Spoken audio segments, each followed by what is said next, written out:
Over the last couple of years, since I've been connecting with students online and trying to work with students to answer their questions, help them get started on homework, not work through the homework with them, but to kind of help guide them to get started and moving along on the homework.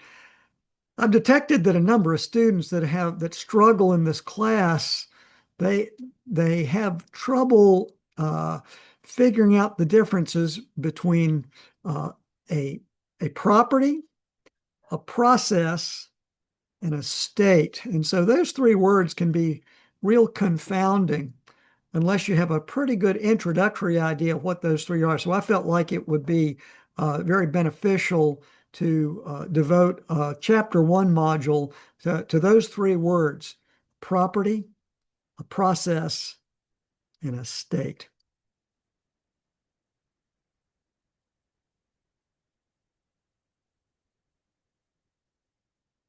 So you see that I've labeled this question: what is a property? What is a process? What is a state?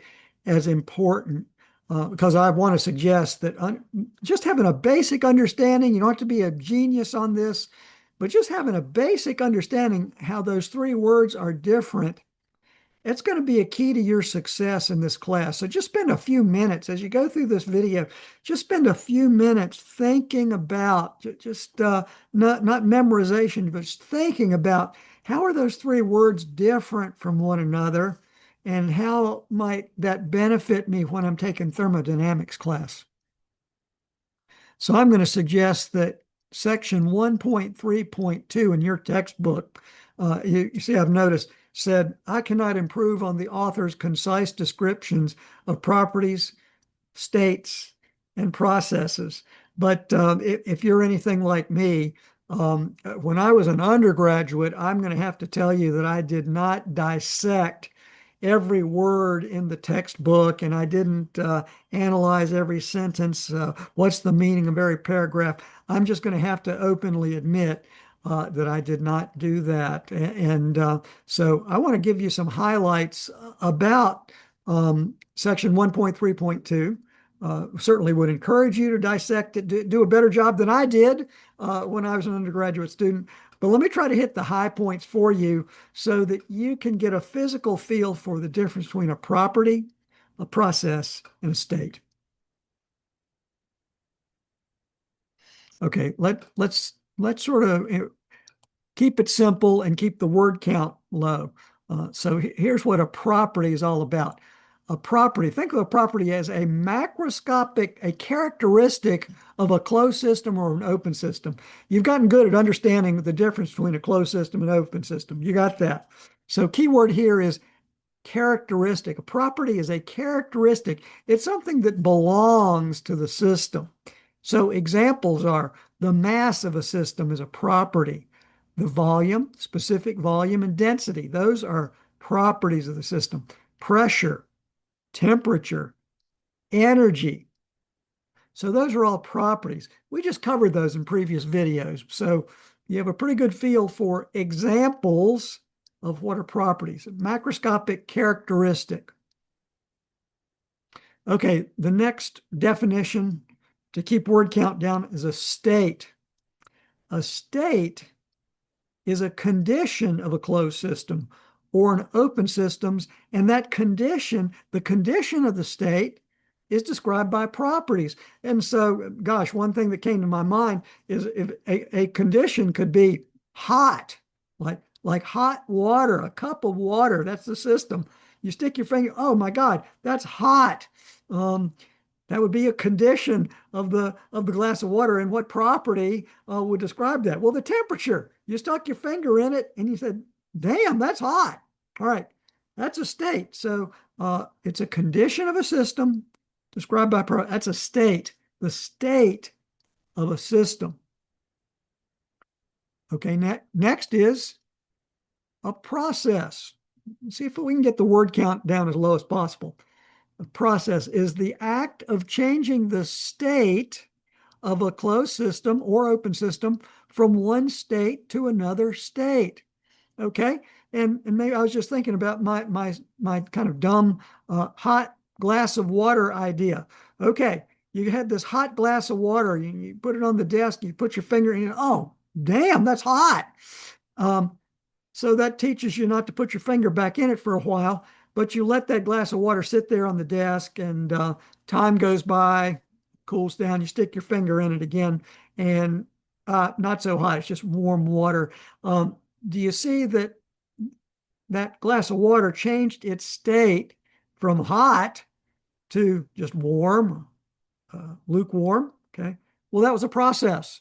So the act of cooling the glass of water down, it went through a process from being in a state of hot to a state of room temperature.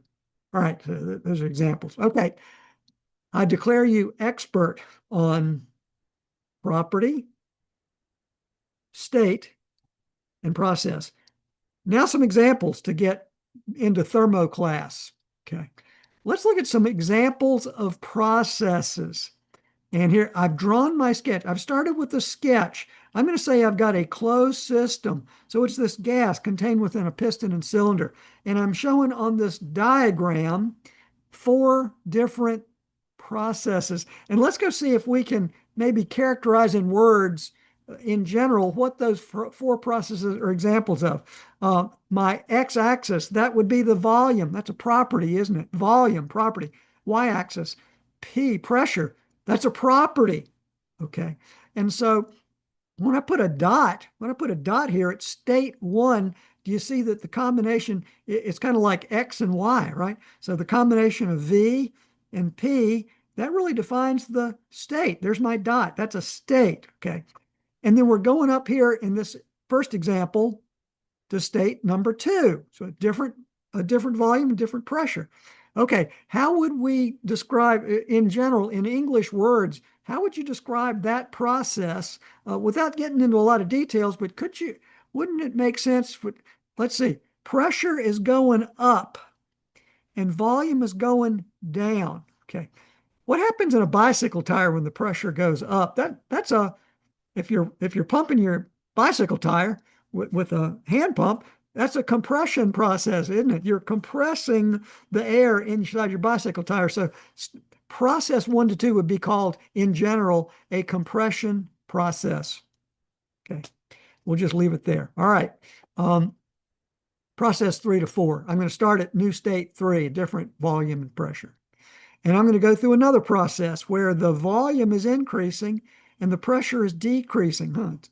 Do you see that? That would be called an expansion process. It's easiest for me to visualize this, especially as a young engineer, somebody just getting started. Expansion process. What's the volume doing? 3 to 4. The volume's getting bigger. It's expanding.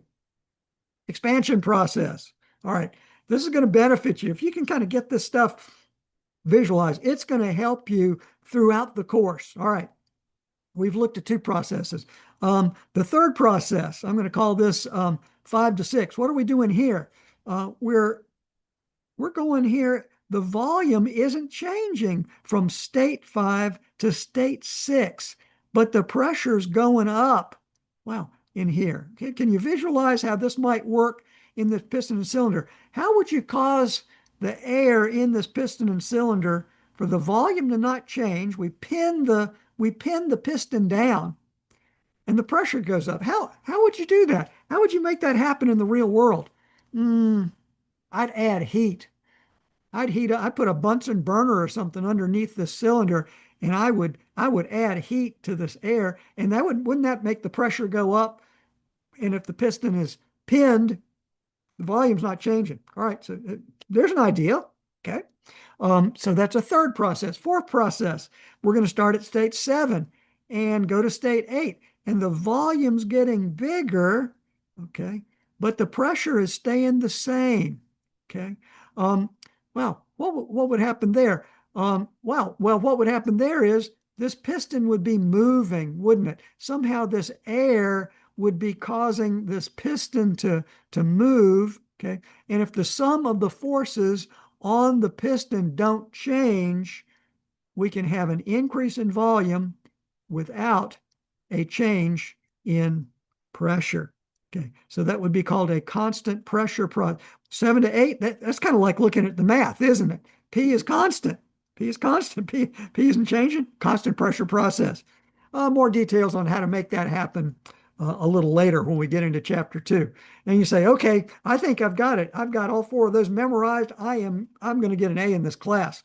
Um, Not so fast. The devil's in the details, because do recognize that on this pressure volume PV diagram, there are an infinite number of candidate processes. I've only covered 4 little kind of silly, not too silly, but simple examples of processes. So this course is much more difficult than this one slide suggests. Okay, there's an infinite number of candidate processes available for us to look at, even with this piston and cylinder.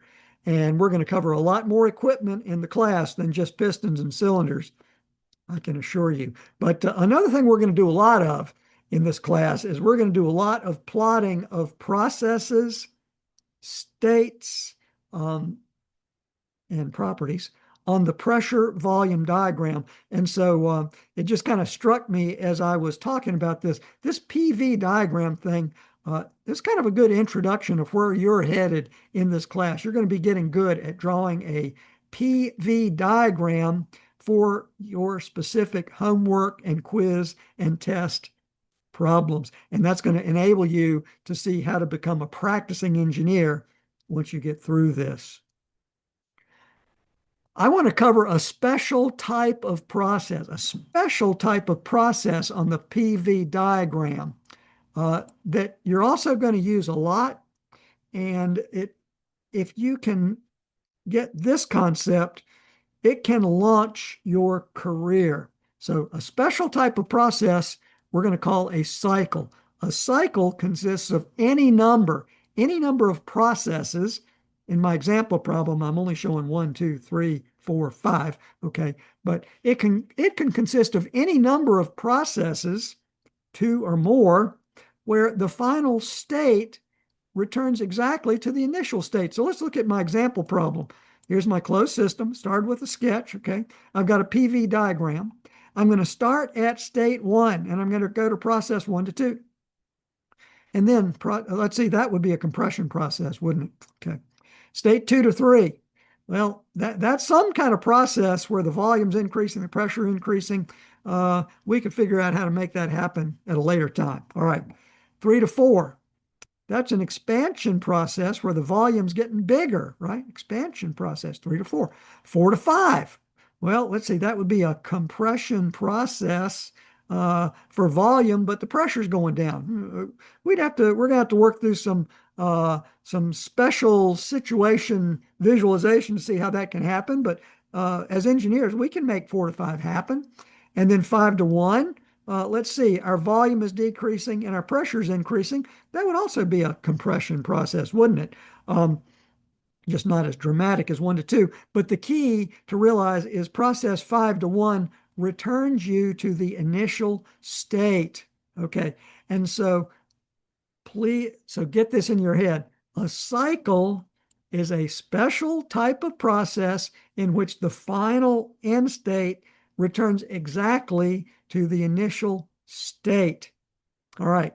And so I think I'm near the end of this. Okay. And so let's recap on this visually, graphically, before we come to the wordy thing. Okay. 4, that's a state. A combination of, it's kind of like a data pair, like an XY data pair. The combination of volume, V4, and pressure, P4, that combination, that intersection point, defines the state. Okay, 4 to 5. 4 to 5 is a process. We're changing states from 4 to 5. That's a process. And then recognize that, well, how did we describe state 4? Okay, well, the property V and the property P. Okay, that's sort of a graphical restatement of the theme of this video. And I thought, yeah, we're at the recap. Okay, so this is just a reprise of what we just covered. A property, a macroscopic characteristic of a closed system or open system. State. It's a condition of the system. It's described by properties. The state is described by properties.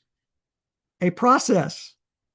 That's the act of changing a state of a system from one state to another state, just like you saw on the PV diagram. Finally, a cycle. A cycle is a special type of process where the end state returns right back to the initial state. And the special type of process called a cycle, again, this is getting good at analyzing cycles can enable you to launch your career in energy systems, and engines, and many, many other types of real world career situations. And so I'm probably more excited about this than you are. On the short term, you're interested in getting a good grade, right? But it is my hope that you hang in there, you work hard, you get a good grade, and you develop kind of an interest in this thermal systems material so that you can launch your career in whatever interests you, not what interests me, not what I want you to do, but what you are interested in doing. The next video is units. This is where we're going to start really getting into some engineering details associated with units conversion, keeping our units straight, and it really is a key part of problem solving. So I hope that helps. Gosh, in my world, this particular module of property, process, and state, it's kind of a fun module because since I've passed the course, I know where you're headed. All right, so good luck. Stay interested, stay connected to the class, keep up with your homework, and that'll prepare you well to do well on quizzes and tests and the final exam.